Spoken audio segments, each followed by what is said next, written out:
ও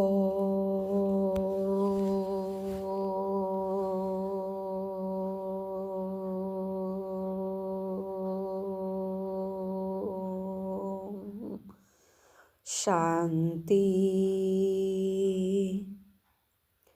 7/1/2025 প্রাতঃমূল্যে ওম শান্তি। বাপদাদা মধুবন। আজকের বাপদাদার অমূল্য মধুর মহাবাক্য হচ্ছে, মিষ্টি বাচ্চারা, তোমরা নিজেদের সঙ্গমযুগী ব্রাহ্মণ মনে করলে সঙ্গমযুগী বৃক্ষ দেখতে পাওয়া যাবে আর অপার খুশিতে থাকবে। মিষ্টি বাচ্চারা, তোমরা নিজেদের সঙ্গমযুগী ব্রাহ্মণ মনে করলে সঙ্গমযুগী বৃক্ষ দেখতে পাওয়া যাবে আর অপার খুশিতে থাকবে। আজকের মুরলি থেকে প্রশ্ন হচ্ছে, যে বাচ্চাদের জ্ঞানের জন্য উৎসাহ থাকবে তাদের লক্ষণ কেমন হবে? যে বাচ্চাদের জ্ঞানের জন্য উৎসাহ থাকবে তাদের লক্ষণ কেমন হবে? উত্তরে বাবা বলছেন, তারা নিজেদের মধ্যে জ্ঞানের কথাই বলবে, কখনো পরচিন্তন করবে না, একান্তে বসে বিচার সাগর মন্থন করবে। বাবা কি বললেন তাহলে? তারা নিজেদের মধ্যে জ্ঞানের কথাই বলবে, পরচিন্তন করবে না, একান্তে বসে বিচার সাগর মন্থন করবে। আজকের মুরলি থেকে আরেকটা প্রশ্ন হচ্ছে, এই সৃষ্টি ড্রামার কোন রহস্য? এই সৃষ্টি ড্রামার কোন রহস্য শুধু তোমরা বাচ্চারাই বুঝতে পারো? উত্তরে বাবা বলছেন, এক শিব বাবা ব্যতীত এই সৃষ্টিতে কোনো বস্তুই সর্বদা স্থিতিশীল নয়। এক শিব বাবা ব্যতীত এই সৃষ্টিতে কোনো বস্তুই সর্বদা স্থিতিশীল নয়। পুরনো দুনিয়ার আত্মাদের নতুন দুনিয়াতে নিয়ে যেতে গেলে তো কাউকে প্রয়োজন। ড্রামার এই রহস্যটাও তোমরা অর্থাৎ বাচ্চারাই বুঝতে পারো। ওম শান্তি। আত্মারূপী বাচ্চাদের প্রতি পুরুষোত্তম সঙ্গম যুগে যে বাবা এসেছেন তিনি বোঝাচ্ছেন। বাবা বোঝাচ্ছেন কি? আত্মারূপী বাচ্চাদের প্রতি পুরুষোত্তম সঙ্গম যুগে যে বাবা এসেছেন, পুরুষোত্তম সঙ্গম যুগে যে বাবা এসেছেন তিনি বোঝাচ্ছেন। এটা তো বাচ্চারা বোঝে যে আমরা হলাম ব্রাহ্মণ। নিজেকে ব্রাহ্মণ মনে করো, নাকি এটাও ভুলে যাও? ব্রাহ্মণদের নিজেদের কুল ভুলতে নেই। তোমাদেরও অবশ্যই এটা স্মরণে থাকা উচিত যে আমরা হলাম ব্রাহ্মণ। একটা কথা স্মরণে থাকলে তখন তরি পার হওয়া যায়। একটা কথা স্মরণে থাকলে তখন তরি পার হওয়া যায়। সঙ্গম যুগে তোমরা নতুন নতুন কথা শুনলে সেটার বিষয়ে চিন্তা করা উচিত, যাকে বিচার সাগর মন্থন করা বলে। সঙ্গম যুগে তোমরা নতুন নতুন কথা শুনলে সেটার বিষয়ে চিন্তা করা উচিত, যাকে বিচার সাগর মন্থন করা বলে। তোমরা হলে রূপ বা শান্ত। তোমাদের আত্মাতে সমগ্র জ্ঞান পরিপূর্ণ হলে তো রত্ন নির্গত হওয়া উচিত। নিজেকে বোঝাতে হবে যে আমরা হলাম সঙ্গমযুগী ব্রাহ্মণ। কেউ তো এটাও বোঝে না। যদি নিজেদের সঙ্গমযুগী ব্রাহ্মণ মনে করো তবে সত্যযুগের বৃক্ষ দেখতে পারবে আর অপরিসীম খুশিতে থাকবে। বাবা যেটা বোঝায় মনের মধ্যে সেটার পুনরাবৃত্তি করা উচিত। আমরা সঙ্গম যুগে আছি, এটাও তোমরা ব্যতীত আর কারোর জানা নেই। সঙ্গম যুগের অধ্যয়ন সময়ও নেই। এটার একটাই পাঠ কি নর থেকে নারায়ণ, নরকবাসী থেকে স্বর্গবাসী হয়ে ওঠার। এটা স্মরণে থাকাতেই খুশি থাকবে। আমরাই দেবতা স্বর্গবাসীতে পরিণত হতে যাচ্ছি। সঙ্গম যুগবাসী হলে তবে তো স্বর্গবাসী হবে। পূর্বে যখন নরকবাসী ছিলে তো একদম নোংরা অবস্থা ছিলে, ঘৃণ্য কাজ করতে। এখন সেসব ধুয়ে মুছে ফেলতে হবে। মানুষ থেকে দেবতা স্বর্গবাসী হতে হবে। কারোর স্ত্রী মারা গেলে তোমরা জিজ্ঞাসা করো, তোমার যুগল কোথায়? বলবে যে স্বর্গবাসী হয়ে গেছে। স্বর্গ কী জিনিস সেটাই জানে না। যদি হয় তবে তো খুশি হওয়া উচিত। স্বর্গবাসী যদি হয় তো খুশি হওয়া উচিত, তাই না? তো এখন বাচ্চারা তোমরা এই ব্যাপারে জানো। তো যুগল চলে যাওয়ার পরে সে কান্নাকাটি করে, দুঃখী হয়ে থাকে। তো স্বর্গবাসী হলে তো খুশি হওয়া উচিত, এখানেও প্রশ্ন বাবা করেছেন। তো এখন বাচ্চারা তোমরা এই ব্যাপারে জানো, মনের ভিতরে চিন্তন চলা উচিত, আমরা এখন সঙ্গম যুগে আছি, পবিত্র হচ্ছি, বাবার থেকে স্বর্গের উত্তরাধিকার নিচ্ছি। ক্ষণে ক্ষণে এটা জপ করা উচিত, ভুলে যাওয়া উচিত নয়। কিন্তু মায়া ভুলিয়ে দেয়, একদম কলিযুগই করে দিয়েছে। অ্যাক্টিভিটি সেরকম চলে যেন একদম কলিযুগী। বাবা বলছেন অ্যাক্টিভিটি সেই রকম চলে যেন একদম কলিযুগী, সেই খুশির পারদ থাকে না, চেহারা যেন মৃতবৎ। বাবাও বলেন সবাই কাম চিতার ওপরে বসে জ্বলে পুড়ে মরছে। তোমরা জানো যে আমরা মানুষ থেকে দেবতা হচ্ছি, তাই যে অপার খুশিতে থাকা উচিত, সেই জন্য গায়ানও আছে অতীন্দ্রিয় সুখ কি আর অভ্যাস পেতে হলে গোপীদেরকে তার আভাস পেতে হলে গোপীদেরকে জিজ্ঞাসা করো অতীন্দ্রিয় সুখের আভাস কি, সুখ কি। সেই অতীন্দ্রিয় সুখের আভাস পেতে গেলে কার কাছে যাও? গোপীদের জিজ্ঞাসা করো, শাস্ত্রে কথা গায়েন আছে। তোমরা নিজেদের মনকে প্রশ্ন করো, আমরা কি সেই ভাব নিয়ে থাকি? তোমরা হলে ঈশ্বরীয় মিশন। ঈশ্বরীয় মিশন কি কাজ করে? প্রথমে তো শূদ্র থেকে ব্রাহ্মণ, ব্রাহ্মণ থেকে দেবতা তৈরি করে। আমরা হলাম ব্রাহ্মণ, তারা তো হলো কুক বংশজাত, মানে গর্ভজাত ব্রাহ্মণ। কালকেও ব্রাহ্মণ দুই রকম বলেছে বাবা, এক হচ্ছে জন্মগত ব্রাহ্মণ আর এক হচ্ছে মুখ বংশজাত ব্রাহ্মণ। তো বাবা আজকেও ব্রাহ্মণের ব্যাপারে বলছেন। তো বাবা বলছেন ঈশ্বরীয় মিশন কি কাজ করে? প্রথমে তো শূদ্র থাকে, ব্রাহ্মণ থেকে দেবতা তৈরি করে। আমরা হলাম ব্রাহ্মণ, তারা তো হলো কুক বংশাবলী অর্থাৎ গর্ভজাত সন্তান। তোমরা হলে মুখ বংশাবলী ব্রাহ্মণ। তোমাদের অর্থাৎ ব্রাহ্মণদের অনেক নেশা থাকা উচিত। ব্রহ্মা ভোজনের বিশেষ খ্যাতি রয়েছে। তোমরা কাউকে ব্রহ্মা ভোজন করালে কত খুশি হয়। আমরা পবিত্র ব্রাহ্মণদের হাতে খাই। মন বচন কর্মে পবিত্র হওয়া চাই, কোনো অপবিত্র কর্তব্য করা উচিত নয়। টাইম তো লাগে, জন্মেই তো কেউ হয় না। যদিও কথিত আছে সেকেন্ডে জীবন মুক্তি, বাবার বাচ্চা হলে আর উত্তরাধিকার প্রাপ্ত করলে একবার পরিচয় হয়ে গেল। ইনি হলেন প্রজাপিতা ব্রহ্মা থেকে যাবে শিবে, এরপর বিশ্বাস দৃঢ় হয়ে গেলেই উত্তরাধিকার। আবার যদি কেউ অকর্তব্য করে তবে প্রচণ্ড শাস্তি পেতে হয়। যেমন কাশী কালভার্টের ক্ষেত্রে বোঝানো হয়েছে, শান্তি প্রাপ্ত হলে হিসেবপত্র মিটে যায়। মুক্তির জন্যই কুয়োতে ঝাঁপিয়ে পড়ে। কাশী কালভার্ট খাই, মুক্তি ভাবে ওই কুয়োর মধ্যে ঝাঁপিয়ে পড়লে মুক্তি হয়ে যাবে। তো শাস্তি প্রাপ্ত হলে হিসেবপত্র মিটে যায়। বলছে যে কর্ম করেছে সেই কর্মের শাস্তি যদি প্রাপ্ত হয় তবেই হিসেবপত্র মিটে যায়। মুক্তির জন্যই কুয়োতে ঝাঁপিয়ে পড়তো। এখানে তো সেই ব্যাপার নেই। শিব বাবা বাচ্চাদের বলেন মাম একম স্মরণ কর। শ্রীমদ্ ভগবদ গীতাতেও আছে সর্বধর্মান। বাবা কি বলছেন যে মাম একম স্মরণ করো, আমাকে স্মরণ করলেই তোমাদের সর্বপাপ মুক্ত হয়ে যাবে। তো শ্রীমদ্ ভগবদ গীতাতেও আছে সর্বধর্মেণ্য পরিত্যাজ মাম একম শরণম ব্রজ অহম তম সর্বপাপেভ্য মোক্ষয়িষ্যামি ইষ্যুচ। তাহলে কত সহজ, তবুও মায়ার ভোগান্তি এসে যায়। তোমাদের এই যুদ্ধ সবচেয়ে বেশি সময় চলে, বাহুবলের যুদ্ধ এত সময় চলে না। তোমরা যে দিন থেকে এসেছো যুদ্ধ শুরু হয়েছে। পুরনোদের কত যুদ্ধ চলে, নূতন যারা আসবে তাদেরও চলবে। সেই লড়াইতেও মরতে থাকে, অন্যান্যরাও সামিল হতে থাকে। এখানেও মরে, বৃদ্ধিও ঘটে। বৃক্ষ তো বড় হবেই। বাবা মিষ্টি মিষ্টি বাচ্চাদের বোঝাতে থাকেন, এটা স্মরণে থাকা উচিত। তিনি বাবাও হয়, সুপ্রিম টিচারও হয়, সদ্গুরুও হন। কৃষ্ণকে তো সদ্গুরু বাবা টিচার বলা হবে না। তোমাদের সকলের কল্যাণ করার ইচ্ছা থাকা উচিত। মহারথী বাচ্চারা সার্ভিসে থাকে, তাদের অনেক খুশি থাকে। যেখানে থেকে নিমন্ত্রণ আসে দৌড়ে যায়। প্রদর্শনী সার্ভিস কমিটিতেও ভালো ভালো বাচ্চারা নির্বাচিত হয়, তাদের ডাইরেকশন প্রাপ্ত হয়। সার্ভিস করতে থাকলে বলবে এরা ঈশ্বরীয় মিশনের ভালো বাচ্চা, বাবাও খুশি হবেন।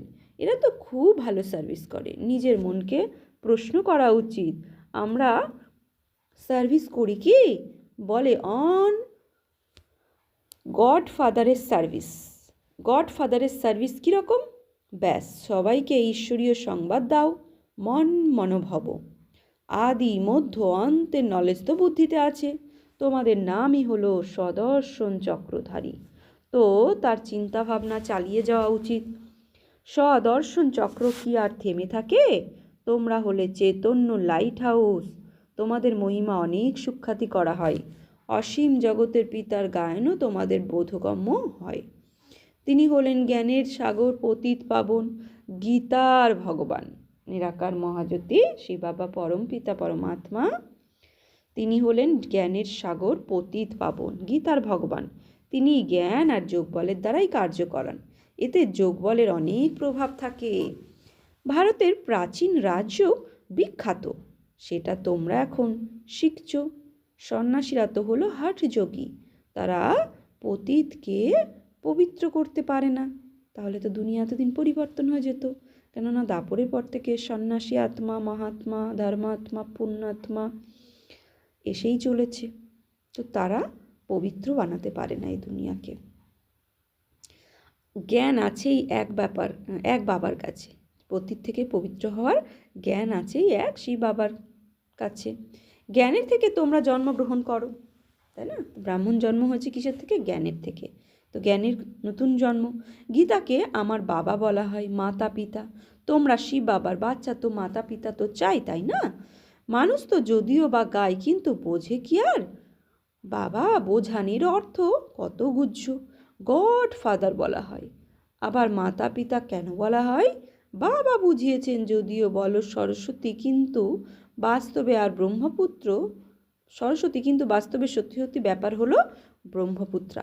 সাগর আর ব্রহ্মপুত্রা সর্বপ্রথম সঙ্গম এনার হয়, বাবা এনার মধ্যে প্রবেশ করেন। এটা কত সূক্ষ্ম ব্যাপার। তার মধ্যে ব্রহ্মার শরীরের মধ্যে নিরাকার মহাজ্যোতি পরমাত্মা প্রবেশ করে। তো বাবা বলছেন কত সূক্ষ্ম ব্যাপার। অনেকের বুদ্ধিতে এই কথা থাকে না যে চিন্তা ভাবনা করবে। একদম কম বুদ্ধি, কম জায়গা পাওয়ার মতো তাদের জন্য বাবা আবারও বলে নিজেকে আত্মা মনে করো। এটা তো সহজ হলো, তাই না? আমাদের আত্মাদের পিতা হলেন পরমাত্মা।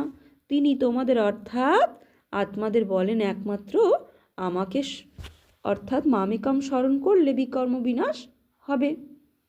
এই হলো মুখ্য ব্যাপার। ভালো বুদ্ধি সম্পন্ন, বড় কথা বুঝতে পারে না। সেই জন্য গীতাতেও আছে মনোভব। সকলেই লেখে বাবা স্মরণের যাত্রা হলো খুবই ডিফিকাল্ট, বারংবার ভুলে যাই, কোনো না কোনো পয়েন্ট পরাজিত হয়। এটা হলো বক্সিং, মায়া আর ঈশ্বরীয় বাচ্চাদের। এটা কারোরই জানা নেই। বাবা বুঝিয়েছেন মায়ার ওপর বিজয় প্রাপ্ত করে কর্মাতীত অবস্থাতে যেতে হবে। সর্বপ্রথমে তোমরা এসেছো কর্ম সম্বন্ধেতে, সেখানে এসেই আবার অর্ধকল্প পরে তোমরা কর্মবন্ধনে এসে গেছো। প্রথম দিকে তোমরা পবিত্র আত্মা ছিলে। কর্মবন্ধন না সুখের ছিল না দুঃখের ছিল, তবুও সুখের সম্বন্ধতে এসেছিল। এটাও তোমরা এখন বোঝো। আমরা সম্বন্ধেতে ছিলাম, এখন দুঃখে আছি, আবার অবশ্যই সুখে থাকব। নতুন দুনিয়া যখন ছিল তো মালিক ছিল, পবিত্র ছিল। এখন পুরনো দুনিয়াতে পবিত্র হয়ে পড়েছি, আবার করতে হবে।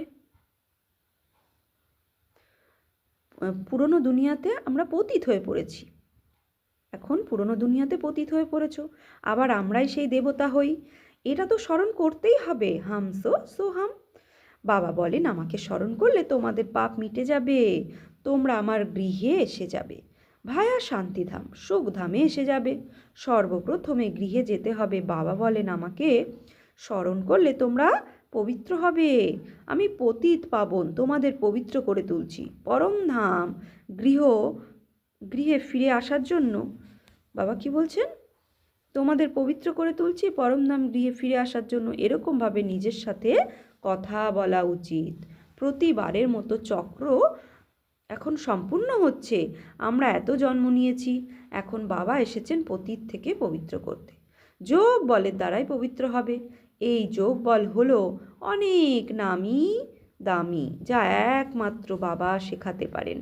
এতে শরীরের দ্বারা কিছুই করার দরকার নেই, তবে সারাদিন এই কথার মন্থন চালিয়ে যাওয়া উচিত। একান্তভাবে যেখানেই বসো অথবা যাও, বুদ্ধিতে এটাই চলতে থাকবে। একান্ত তো অনেক আছে, উপরে ছাদে তো ভয় পাওয়ার ব্যাপার নেই। আগে তোমরা সকালে মুরলি শোনার পর পাহাড়ের ওপরে যেতে। শুরুতে শুরুতে ব্রহ্মা বাবা বাচ্চাদেরকে মুরলি শোনানোর পরে পাহাড়ে নিয়ে যেত। যা শুনতে তার চিন্তা করার জন্য পাহাড়ের উপরে গিয়ে বসতে। যাদের জ্ঞানের বিষয়ে অত্যন্ত আগ্রহ থাকবে তারা তো নিজেদের মধ্যে জ্ঞানের কথাই বলবে। জ্ঞান না থাকলে তো আবার পরচিন্তন করতে থাকবে। প্রদর্শনীতে তোমরা কতজনকে এই রাস্তা বলে দাও। মনে করো আমাদের ধর্ম অনেক সুখদায়ী।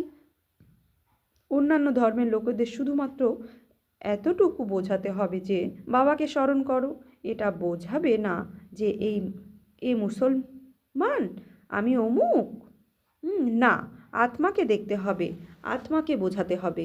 এখন আমাদের বাবার থেকে উত্তরাধিকার প্রাপ্ত করতে হবে, প্রাপ্ত হচ্ছে। নিজেকে আত্মা মনে করে ভাইদের জ্ঞান দেয়। এখন চলো বাবার কাছে। অনেক সময় ধরে বিচ্ছিন্ন হয়ে আছো, সেটা হলো শান্তিধাম। এখানে তো কত অশান্তি, দুঃখ ইত্যাদি আছে। বাবা এখন বলেন নিজেকে আত্মা মনে করার প্র্যাকটিস রাখো, তবে নাম রূপ দেহ সব ভুলে যাবে।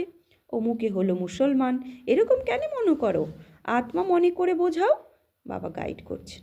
মুসলমান, হিন্দু, খ্রিস্টান, জৈন মনে করে নয়, আত্মা মনে করে বোঝাও। বুঝতে পারবে যে এই আত্মা ভালো কি খারাপ। আত্মার ক্ষেত্রে বলা হয়ে থাকে খারাপ থেকে দূরে থাকা উচিত, কারণ পবিত্রতাই হলো স্বধর্ম। এখন তোমরা হলে অসীম জগতের পিতার সন্তান। এখানে ভূমিকা পালন করে এখন আবার ফিরে যেতে হবে, পবিত্র হতে হবে। বাবাকে অবশ্যই স্মরণ করতে হবে। পবিত্র হলে তবে পবিত্র দুনিয়ার মালিক হবে। বাণী সহ প্রতিজ্ঞা করা উচিত। বাবাও বলেন প্রতিজ্ঞা করো। বাবা যুক্তিও বলে দেন, তোমরা আত্মারা হলে ভাই ভাই, আবার শরীর এলে তখন হলে ভাই বোন। শরীরে এলে তখন হলে ভাই বোন। ভাই বোন কখনো বিকারে যেতে পারে না। পবিত্র হয়ে আর বাবাকে স্মরণ করে তোমরা বিশ্বের মালিক হয়ে যাবে। পবিত্র হয়ে আর বাবাকে স্মরণ করলে তোমরা বিশ্বের মালিক হয়ে যাবে। বোঝানো হয় মায়ের কাছে পরাজিত হয়ে আবার উঠে দাঁড়িয়ে পড়ো।